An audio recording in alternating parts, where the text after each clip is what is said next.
Alright, so, hey everyone.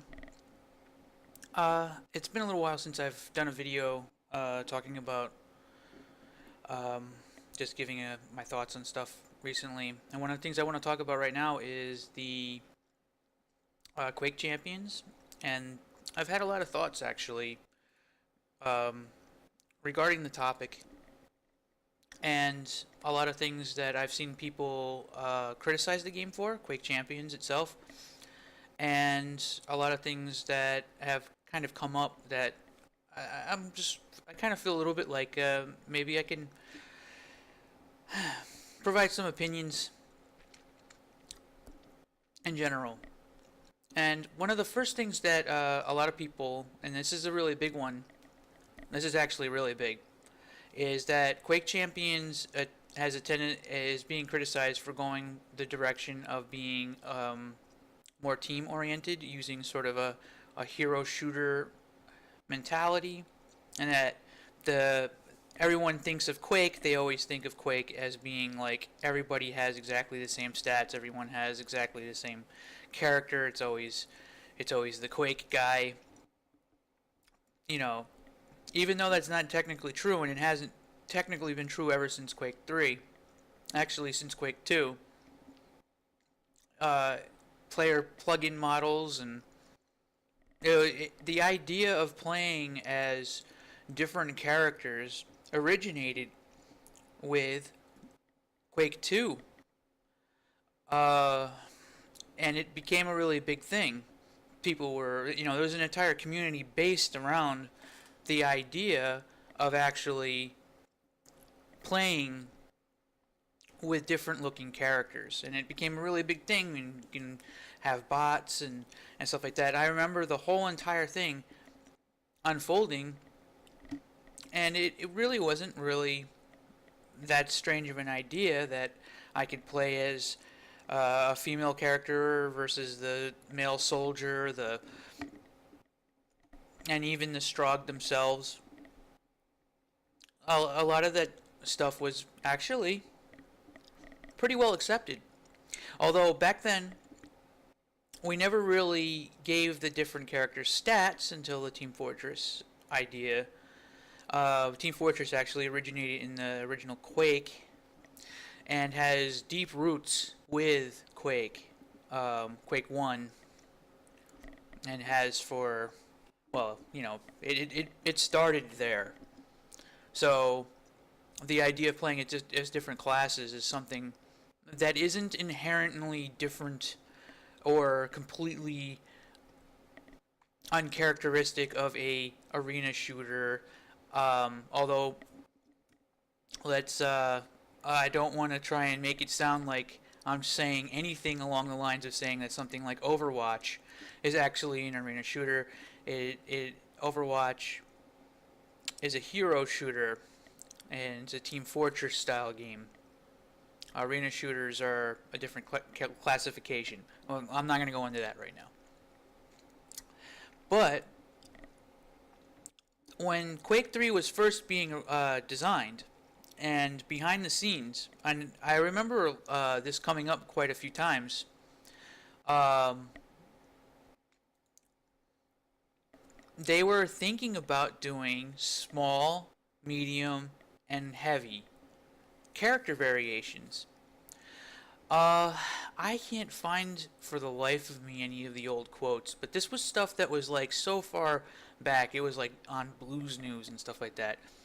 And Quake 3 was actually the original idea was that the game was going to have three different custom classes that would be part of how the characters will have. Some characters will have more health and move more slowly. Some characters would have less health and move more quickly. And then you'd have your middle of the line, which is pretty much the standard Quake guy that we are already familiar with right now.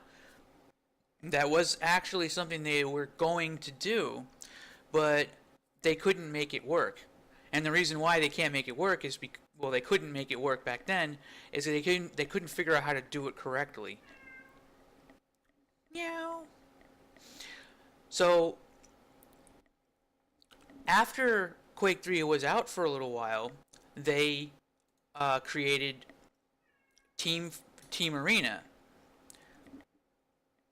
which utilizes runes as being sort of a way to do different character classes, while also making sure that it keeps its roots within the arena shooter idea that you have to have all of the pickups in the level. So once again, id Software, not only is this not a new concept, but Team Arena actually wanted to go this direction, and they tried a, their best solution that they can come up with for it.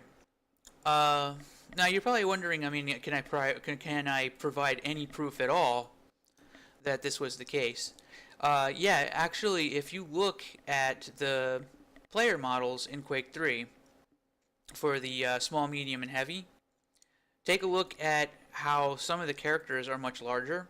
For example, Anarchy is actually meant to be a smaller and faster character with less health. Crash was supposed to be a smaller character, whereas there were bigger characters like Sorlag, Tank Jr., Uriel. These guys were all meant to be your big tanky classes, and in this case, Tank Jr. literally was.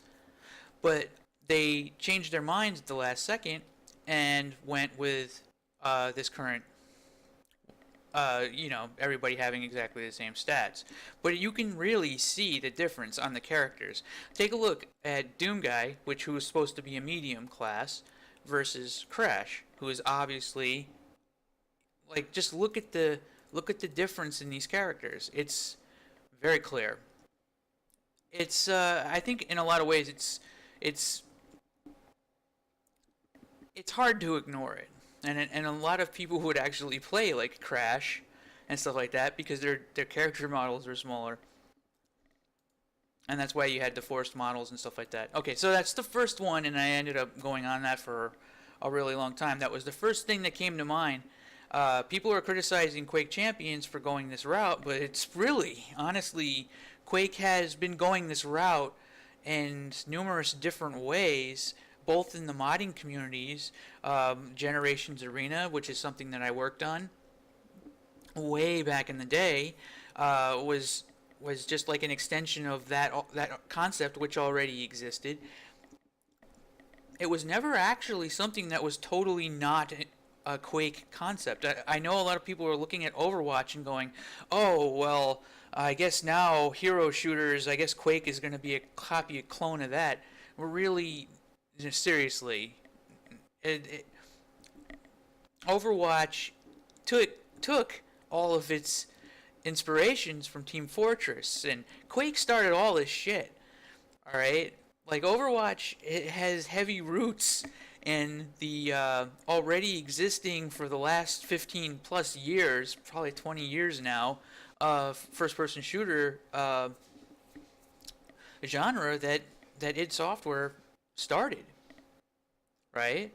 So it's really it's really kind of funny. This is one of those things where it's like there are going to be people who are going to say that the Unreal Tournament flak cannon, when UT4 comes out, people are going to be like, oh, Unreal Tournament's copying Roadhog's flak cannon, right? they're not going to realize that Unreal Tournament had the flak cannons since fucking the 90s.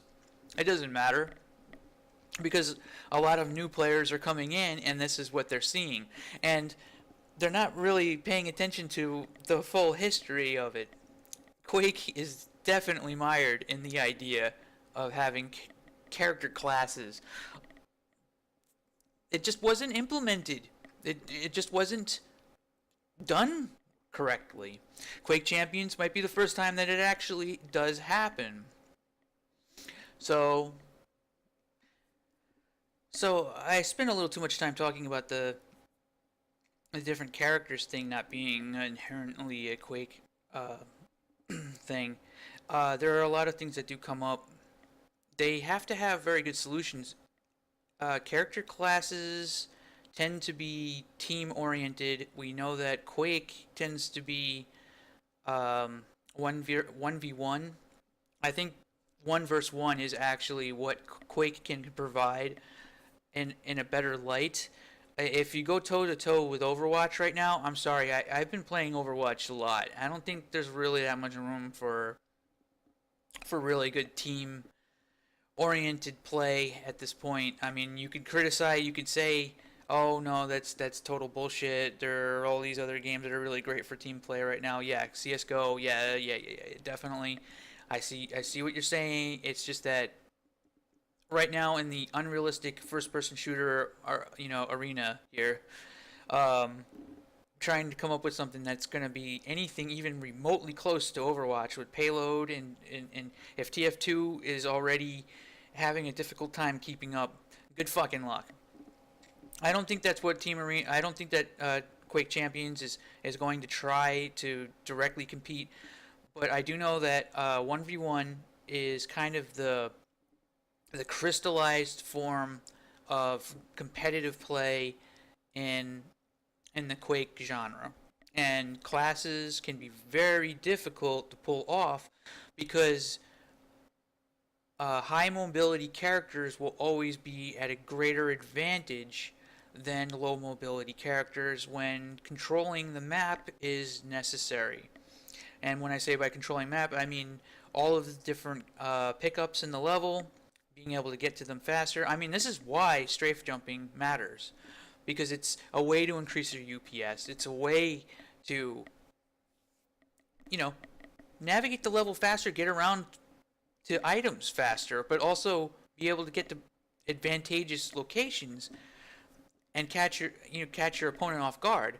So high mobility characters are just going to stomp in uh, in 1v1.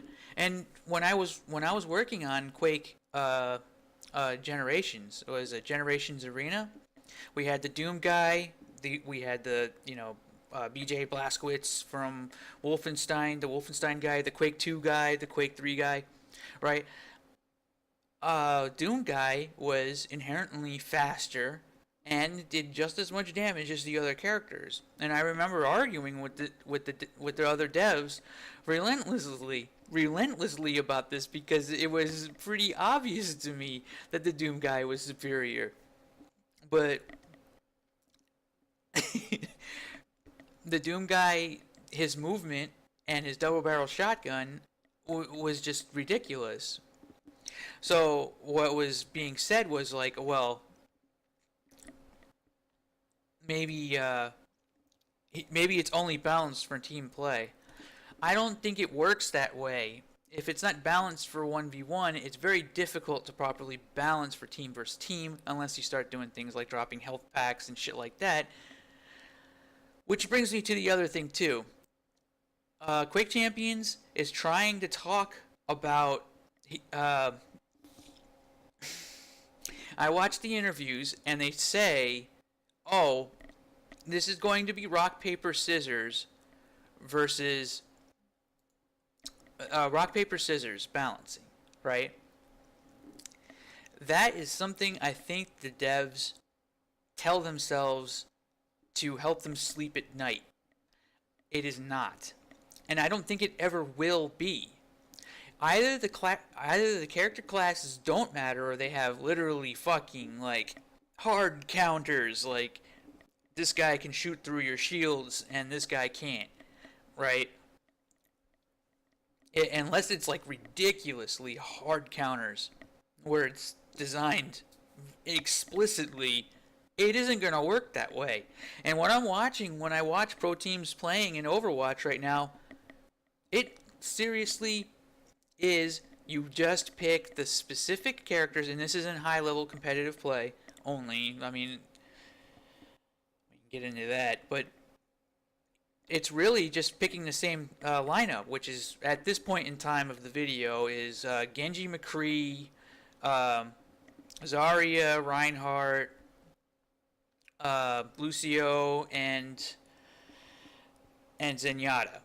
If you have those characters, then you have the current meta, which is the thing that everybody's running, and then they'll run variations of that. Quake Champions is definitely going to have that same exact thing. So you can sit here and be like, oh well, Anarchy is about speed boosting, and Visor is about seeing through walls because he's got wall hacks. Which, I mean, seriously, they're not going to accomplish it. Quote me, hear me now and quote me later. It's not going to be the rock paper scissors balancing that they think it is, because it never works out that way. Pro teams are going to figure out the best team makeup, and that's it. They're not going to venture far from that route. There's going to be one healer that they really think, there's going to be one or two tanks that they really absolutely need, or there's going to be one character that provides one ability that is stupidly good that they just build their entire team around. It's going to be like that. It is not going to be rock paper scissors. I don't care what they fucking say. I'll point to this damn video a year from now after we watch some of the pro teams playing, and you'll see it. I call it right now. Just get ready for it. It's not going to be what they think it is, and Overwatch certainly isn't right now. I don't think it works that way. In high level play, people want to play a safe comp that covers as many bases as possible without having to take any risks, and that's how they are going to go about it. So it's not going to be this like, ooh, what if they, we want to pick like Anarchy and I'm gonna take a Clask or Crash because that's just my favorite characters. No, that's not. It's not going to be, oh, this character counters this character. It might happen to some small extent, but no, it's not going to be the major thing. The other thing too, and I'll try to wrap this up as quickly. Supposedly the engine this is not idTech 6 or 7 or whatever the fuck they're using now. I know that probably sets a lot of people uneasy, but in my professional experience, the engine, the tech is really it doesn't really matter as long as it does the job. And the days of having like a superior engine have died a long time ago. I mean, the days of having that one engine that's better than everything else. I mean, you might argue that maybe Unreal 4 is the best engine, but everybody has all of the best features. There's no engines right now that stand apart aside from maybe engines that aren't even being used for gaming right now, which are the ray tracing 3D engines that a lot of people are not even looking at right now. Those are the only things that I can think of that are genuinely pushing the barrier. Pretty much it's just more of the same shit. But not only that, idTech is not really all that great anyway. And I'm sorry, I know this is probably going to get me in trouble. I don't even care. Listen, I'm just going to come out and fucking say it. Mega Textures was one of the worst fucking ideas ever. I'm talking Duke Nukem Forever level engine fuckery. The only place that Mega Textures should ever be used is Purgatory. It was the worst fucking idea because it solved nothing. It solved an imaginary problem nobody fucking gives a shit about, and created a Rube Goldberg machine the size of a fucking planet in order to facilitate a problem nobody fucking cares about. Alright? If you want bigger textures, use bigger textures. If you don't want repeating textures, put another fucking texture there. So anyway, I don't think that idTech is all that great anyway right now. Now, it was pretty fantastic in Doom. And Doom 2016, pretty good. I enjoyed it. Actually, it looks really, but I think that's the art. I don't think it's really the engine. You could take all that art and put it in Unreal 4 and it'll look just as good. So, that's my 2 cents on that. Anyway, I'm gonna call it for now. Hope you enjoyed, and maybe I'll try to get some more tidbits of some more thoughts on this as things go. But that's pretty much everything. I'm just getting all off my chest. Hope you enjoyed.